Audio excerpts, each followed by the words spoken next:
Hi friends, இன்றைக்கி நம்ம சேனலில் என்ன பார்க்க போகிறோம்னு பார்த்தீங்கன்னா ரொம்பவே சூப்பர் டேஸ்ட்டான பர்ஃபெக்டான பிரியாணி, மட்டன் பிரியாணி எப்படி செய்யுதுன்னு பார்க்கலாம் வாங்க. இப்போ நான் செய்கிற இன்க்ரீடியன்ட் மெத்தட் ஃபாலோ பண்ணிங்கன்னா கண்டிப்பாக உங்களுக்கும் ரொம்பவே டேஸ்ட்டான பிரியாணி கிடைக்கும். ஃபஸ்ட்டு கொஞ்சம் அதிகமாகவே ரீஃபண்ட் ஆயிலும் நெய்யும் கலந்து ஊற்றிக்கோங்க. ஒரு 8-10 துண்டு பட்டை, 8 துண்டு கிராம்பு, ஒரு 6-7 துண்டு ஏலக்காய் போட்டுட்டு நான் பார்த்தீங்கன்னா 1.5 கிலோ அரிசி எடுத்திருக்கேன். அதுக்கு ஒரு 1/2 கிலோ அளவுக்கு பார்த்தீங்கன்னா வெங்காயம் போட்டிருக்கேன். இது நல்லா வதக்கிடுங்க. இது வந்து நல்லா கோல்டு கலரில் மாறணும். அப்படியே ஃபுல்லாக நம்ம மூடியை போட்டு சிம்மில் வச்சு நல்லா வேக வச்சிடலாம். அப்போ தான் நீங்கள் எந்த அளவுக்கு இந்த வெங்காயம் வேகுதோ அந்தளவுக்கு டேஸ்ட்டாக இருக்கும் பிரியாணி, கலர் கிடைக்கும்.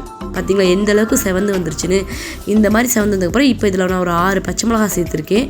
இதை நல்லா வதக்கி எடுத்துகிட்டு இதுக்கப்புறம் பார்த்திங்கன்னா அதே அளவு சேம் ஒரு 1/2 கிலோவுக்கு ஒரு 2 தக்காளி மட்டும் கம்மியாக சேர்த்துருக்கேன். இதை போட்டு நல்லா வதக்கிடுங்க. இந்த தக்காளி வதங்கும்போது பார்த்திங்கன்னா மல்லித்தலை, புதினாத்தலை எல்லாம் ஒரு கைப்பிடி சேர்த்துருக்கேன். இதையும் நல்லா கழுவிட்டு எடுத்து வச்சு வதக்கிடுங்க. இதுக்கு தேவையான அளவு உப்பு நம்ம சேர்த்து வதக்கிக்கலாம் இது கூடவே. அப்போ தக்காளி சீக்கிரம் வதங்கும், நமக்கு நல்லா ரொம்ப டேஸ்ட்டும் கிடைக்கும். இப்போவே இல்லை மொத்தமாக தேவையான அளவு உப்பு சேர்த்துருங்க.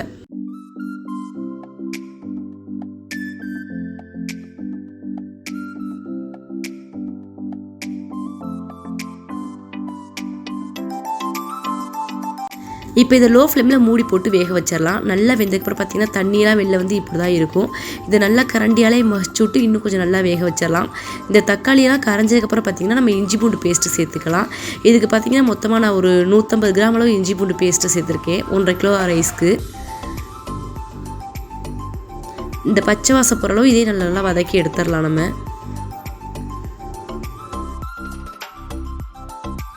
இது கூட பார்த்திங்கன்னா இப்போ நம்ம மட்டனே இது கூட சேர்த்துக்கலாம். இது கூட நல்லா மட்டனை சேர்த்து நல்லா ஃபுல்லாக கிளறி விட்டுருங்க. எல்லா மட்டன் மசாலா எல்லாமே ஒன்றா மிக்ஸ் ஆகிற அளவுக்கு நல்லா ஃபுல்லாக கிளறிடுங்க. மட்டன்லேருந்து நமக்கு தண்ணி வரும் ஏற்கனவே. அந்த தண்ணி நல்லா வத்துற வரையும் இதே சிம்மில் மூடி வச்சு நல்லா வேக வச்சிடணும். மட்டன் பிரியாணி செய்யறதுனா கண்டிப்பாக டைம் எடுக்க தான் செய்யும். எந்த அளவுக்கு நீங்கள் டைம் எடுத்து பொறுமையாக செய்கிறீங்களோ அந்தளவுக்கு டேஸ்ட்டாக இருக்கும். இதில் மசாலா நம்ம சேர்த்துக்கலாம். இப்போ உங்களுக்கு காரம் எவ்வளோ தேவையோ அந்தளவுக்கு தக்கன மிளகாத்தூள் சேர்த்துக்குங்க. நான் ஒரு 4 ஸ்பூன் அளவு மல்லித்தூள் சேர்த்துருக்கேன். இது ரெண்டையும் சேர்த்து நல்லா மிக்ஸ் பண்ணிட்டு வேக விட்டுறலாம் சிம்மில் வச்சு நல்லா.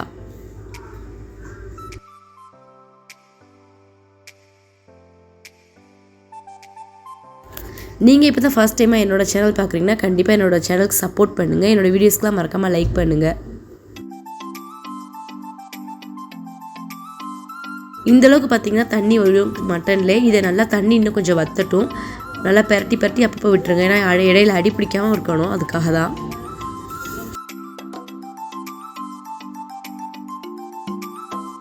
அந்த எண்ணெயெல்லாம் மிதந்து வந்ததுக்கப்புறம் பார்த்திங்கன்னா இப்போ வந்து இதுதான் ரொம்பவே முக்கியமான மசாலா. இந்த மசாலா சேர்த்திங்கன்னா தான் நீங்கள் உங்களுக்கு முஸ்லீம் வீட்டு ஸ்டைலில் எப்படி பிரியாணி செய்வாங்களோ அது கிடைக்கும். இது வேறு ஒன்றும் இல்லை, பட்டை, ஏலக்காய், கிராம்பு இது மூணே ஒரு 1/4 மணி நேரம் வெயிலில் காய வச்சு அரைக்கணும். பட்டை அதிகமாக இருக்கணும். அதுக்கடுத்து ஒரு பட்டை 100 கிராம்னா ஒரு 75 கிராம் கிராம்பு, 50 கிராம் ஏலக்காய் இந்த அளவில் இருக்கணும். நல்லா மிக்சியில் பொடி பண்ணி வச்சுக்கணும்.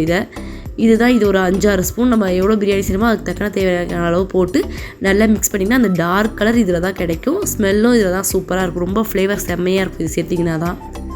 மற்றபடி கடையில் விற்கிற பிரியாணி மசாலா விட இதை சேர்த்து பாருங்கள், ஒரு டைம் ட்ரை பண்ணி பாருங்கள். இப்போ தேவையான தண்ணி ஊற்றி விசில் போட்டுடலாம். இன்னொரு பக்கம் பார்த்திங்கன்னா நான் 1 கிலோ ரைஸ்க்கு வந்து அதுக்கு நம்ம அரிசி எவ்வளோ இருக்குன்னு அளந்து எடுத்துகிட்டு கப்பில் அதுக்கு டபுள் பங்கு தண்ணி வச்சு அதை கொதிக்க வச்சுருக்கேன் ஒரு சைடு, சீக்கிரம் வேலை முடியணுங்கிறக்காக.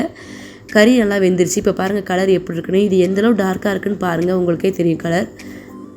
நம்ம ஓரளவு பிரியாணி கலரில் கண்ணில் பார்க்கலே கண்டுபிடிச்சலாம் இந்த பிரியாணி டேஸ்ட்டாக இருக்கும் அப்படின்னு சொல்லிட்டு. அது மாதிரி தான் இதுவும் இன்றைக்கி ரொம்பவே டேஸ்ட்டாக வந்துச்சு. இந்த தண்ணி நல்லா கொதிச்சதுக்கப்புறம் இந்த தண்ணியில் நம்ம ஒரு 2 பெரிய லெமன் புழிஞ்சு இதில் விட்டுறலாம் தண்ணியிலே சேர்த்து. இதுக்கப்புறம் பார்த்திங்கன்னா நம்ம அந்த கறி வெந்து இருந்துச்சு இல்லையா, அந்த குக்கரில் இருக்கிறதே எல்லாத்தையும் ஃபுல்லாக எடுத்து இது கூட கலந்துக்கலாம்.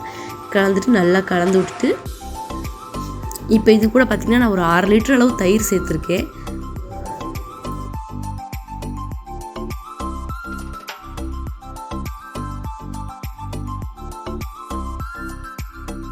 இந்த தயிர் சேர்த்து நல்லா 2 கொதி வரட்டும். இது நல்லா கொதி வந்ததுக்கப்புறம் இந்த தண்ணியை டேஸ்ட் பண்ணி பார்த்திங்கன்னா உங்களுக்கு புளிப்பு, உப்பு எல்லாம் போதுமா, காரம்லாம் போதுமான்னு தெரியும். அதுக்கப்புறம் நீங்கள் எக்ஸ்ட்ரா வேணால் எக்ஸ்ட்ரா சேர்த்து 2 கொதி வந்ததுக்கப்புறம் நம்ம ஏற்கனவே ஊற வச்சுருக்க ரைஸை இது கூட சேர்த்தலாம். நான் பார்த்திங்கன்னா துளசி ரைஸ் தான் சேர்த்துருக்கேன் இன்றைக்கி.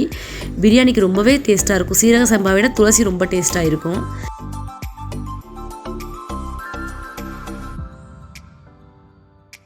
அடியில் பிடிச்சிடாமல் நல்லா கிண்டி விட்டுட்டு இதை கொஞ்சம் ஃபுல்லே வச்சு ஒரு 2 நிமிஷம் மூடி வச்சுருங்க. இது கொஞ்சம் கொஞ்சமாக தண்ணி வற்றும். மறுபடியும் இடையில பார்த்து நம்ம பெரட்டி மட்டும் விட்டுக்கணும். இல்லைனா சாப்பாடு ஃபுல்லாக அடியில் பிடிச்சிக்கும். பார்த்திங்கன்னா இந்த அளவுக்கு கொஞ்சம் தண்ணி ஊற்றிருக்கு. மறுபடியும் நல்லா கிளறி விட்டு உங்களுக்கு கலர் இதுவே போதும். இது உங்களுக்கு பத்தலை அப்படின்னா நீங்கள் கொஞ்சமாக வேணால் கேசரி பவுடர் கலந்துக்கலாம். நாங்கள் எதுவுமே போடலை. இப்போ அடுத்து பார்த்திங்கன்னா மறுபடியும் மூடி வச்சிடலாம். மறுபடியும் இந்தளவு தண்ணி ஊற்றினதுக்கப்புறம் நம்ம இதில் நெய் சேர்க்கணும். இப்போ தான் நெய் சேர்க்கணும் நிறையா. அப்போ வந்து சும்மா லைட்டாக ஒரு ஸ்மெல்க்காக கொஞ்சமாக சேர்த்தாலே போதும் ஸ்டார்டிங் தாளிக்கும் போது. இப்போ இந்த லெவலில் இருக்கும்போது பார்த்திங்கன்னா நல்லா தேவையான கொஞ்சம் அதிகமாகவே நெய் விட்டால் தான் நல்லாயிருக்கும் பிரியாணி டேஸ்ட்டாக. நெய் விட்டு நல்லா கிளறி விட்டு தம் போட்டுடலாம்.